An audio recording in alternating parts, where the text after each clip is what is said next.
Ni Jumatatu tulivu kabisa, mtazamaji wa Dar es Salaam Tanzanite TV, na kama ambavyo ipo Jumatatu tulivu, uko na mimi mtangazaji wako Charming Mama, lakini kama ambavyo unaona crew imekamilika. Mambo vipi hayo? Safi kabisa. Habari za siku ya leo? Salama. Jumatatu inaendaje? Namshukuru Mungu nimeamka salama, ni jambo la heri. Amina. Na umeamkia kazini? Kazini, naamkia kazini. Ndio. Unajua kazi ni kazi. Usichague kazi. Kazi ni kazi, usichague kazi.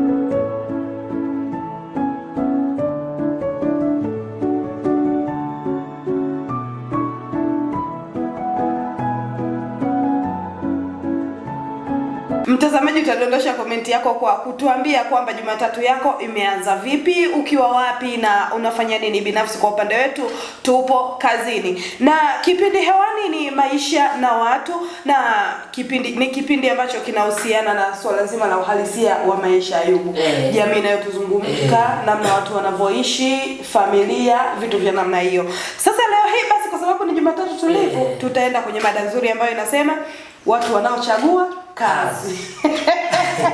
Unajua bwana, kuna kuchagua kazi lakini mumo kuna kubagua kazi. Hebu ngoja kwanza, mambo ni mawili. Mambo ni mawili. Ambayo ni kuna kuchagua kazi na kubagua kazi. Kumbe ni vitu viwili tofauti. Ni vitu viwili tofauti japo vinalandana. Hebu tutiririke na hiyo kabla tujaenda kwenye mada kamili.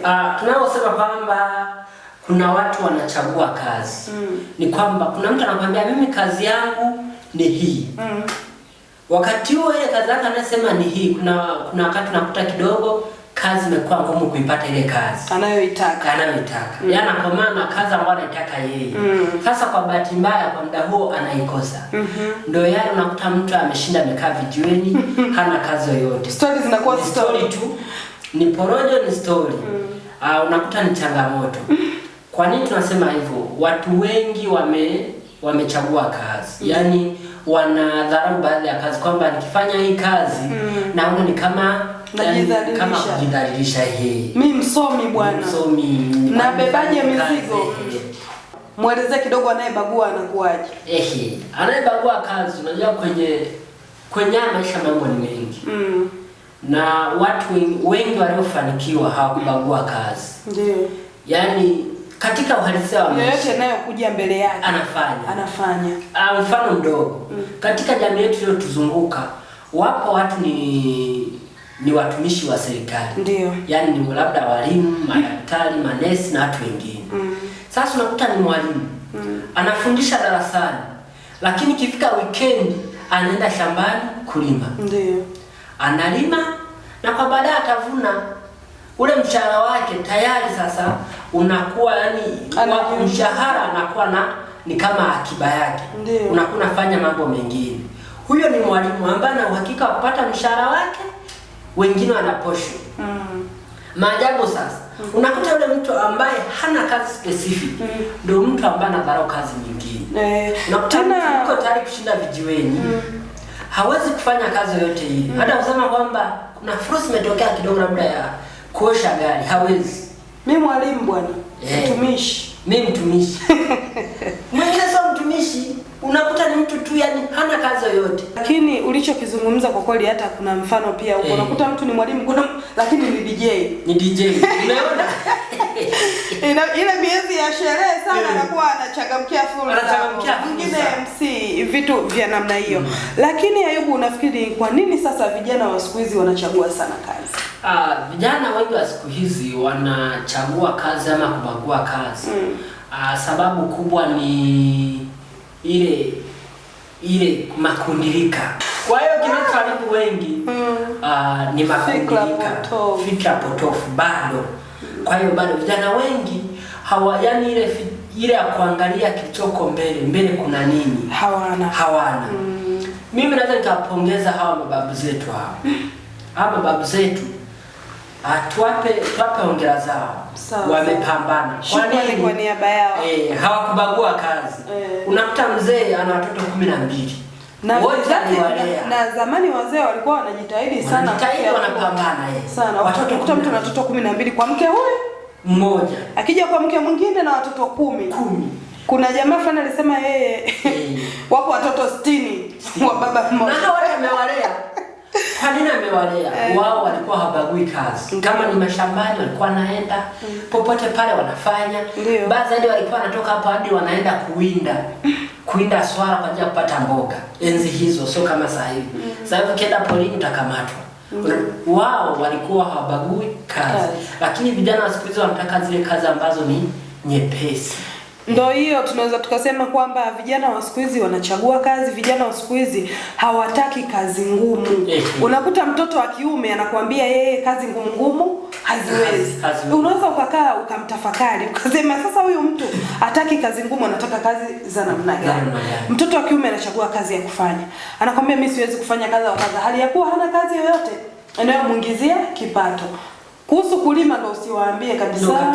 Utasikia mimi kama ni kulima sawa sikatai, lakini nataka ulimaji wa kisasa. Hana hata 100. Umeona? Hatukatai ulimaji wa kisasa, lakini je, ulianza kwenye huu ulimaji wa kawaida ili utakapovuna iweze kukusaidia uende kwenye hatua nyingine. Unakuta mtu amekaa tu kijiweni. Ndio wale ambao wana kazi ya kuhesabu. Ayubu tunamwona anapita tu. Mwaka wa kwanza anakatika. Mwaka wa pili unaendelea umepita na basikeli yako wanaongea. Mwaka wa tatu umepita na pikipiki yako. Wanaongea. Wa 4 na wa 5 na gari yako tayari hela sandagu. Kitu ambacho naweza kukizungumza. Kwa kweli tukubali tukatae. Hakuna mafanikio rahisi. Hayapo. Yaani hakuna mafanikio rahisi. Tafuta yule mtu aliyefanikiwa. Ndio. Japo hawezi wakaongea kweli, lakini hakuna mafanikio mepesi ama mepesi. Kwa mfano, mtu anakuambia bwana mimi nahitaji uwe nesi, uwe daktari. Muulize daktari process ama hatua alizopitia kufikia ule udaktari wake. Amepitia mangapi? Mambo ni mengi. Tafuta mtu yote aliyefanikiwa, umuulize kufika hapo umepitia mangapi. Mishari ilikuwa ni mingi. Kwa hiyo hakuna mafanikio mepesi. Lakini Bwana Ayubu, kitu ambacho mtazamaji na binafsi kwa ujumla tunatakiwa kujua kwamba kukataa kuchagua kubagua kazi sio uvivu. Lakini pia kukubali kila kazi sio busara. Unaruhusiwa kuangalia kama tulivyosema kwamba huenda kuna kazi nyingine itakuweka hatarini, unaweza kuikataa. Na kuna ile ambayo unaona hii kwangu sasa mimi ni sawa, pia unaweza ukaikubali. Lakini utazingatia, je, haivunji sheria ya nchi? Lakini vile vile kama kazi haichagui haiharibu sheria ya nchi, jamani tusichague kazi. Unajua ndo kuna siku Ayubu tuliwahi kuzungumza mada fulani kwamba ndoto na uhalisia wa maisha ambayo tunaishi. Kwamba ulikuwa na ndoto bwana mimi nataka niwe mwandishi wa habari, lakini mambo yakaenda tofauti. Sasa utafanya nini? Na tumezungumza sana kwa watoto wa kiume kwa sababu siku zote mtoto wa kiume ndiyo nguzo ya familia. Mtoto wa kiume ataoa, lakini mtoto wa kike hataolewa. Umezungumzia kuhusu swala la wazee wa zamani. Miaka ya zamani ilikuwa ni ngumu sana mtoto wa kike kutoka nyumbani kwenda kujitafutia kabla hajaolewa. Lakini mtoto wa kiume alikuwa na uhuru wa kutoka. Kwa hiyo jamani watoto wa kiume, habari ya kusema hii kazi ni ngumu, sasa unataka ifanywe na nani? Basi mtazamaji wa DTTV, na wewe utatuambia basi ulishawahi kukataa kazi gani na mwisho wa siku ukaijutia. Unajua Ayubu, kuna ile unaikataa kazi baadaye unajuta kwa nini uliikataa. Kwa hiyo majuto ni mjukuu. Kwa hiyo hivyo ndivyo ilivyo. Usiache kuendelea kufuatilia Dar es Salaam Tanzanite TV, lakini vile vile subscribe, like na weka comment yako. Ulikuwa na sisi mwanzo mpaka mwisho wa kipindi hiki. Ni mimi Charming Mama, lakini na mwenzangu Ayubu Amos. Asante.